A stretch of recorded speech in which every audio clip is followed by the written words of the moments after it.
Amerika'da Gazze'ye yönelik gösterilen protestolarda yani öğrenci desteğini biz manidar buluyoruz.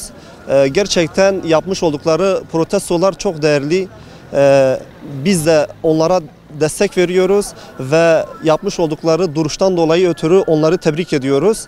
Rabbim hidayetlerine vesile kılsın inşallah.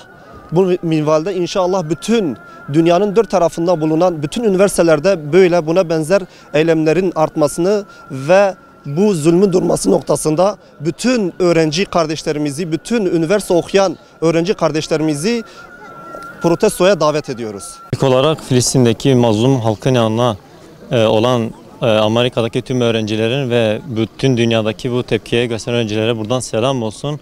Aynı şekilde biz de bugün burada bir etkinlik düzenledik. Burada tüm herkese sesleniyoruz. Bu zulme karşı sessiz kalmamamızı ve herkese duyurmamızı, ayrıca da bunu tüm dilimizle haykırmamız gerekiyor. İnşallah Gazze'nin özgür olduğu bir günü en kısa zamanda göreceğiz inşallah. Dünyada yapılan bu soykırıma karşı Amerika'daki üniversitelerde göstermiş olan büyük bu mücadelede biz de burada yer aldık. Türkiye'den de aynı şekilde destekleri sağlamak ümidiyle umuyoruz ki insanlarımız bu 8 aya ulaşılan soykırıma karşı artık daha fazla ses çıkarabilmeleri. Gayemiz bu yönde. Öğrenci olarak da ve aynı şekilde bizi destekleyen öğretim üyelerimize de çok teşekkür ediyor ve dünyadaki bu çıkarılan sesin daha fazla olması ümidiyle hepinize çok teşekkür ediyorum.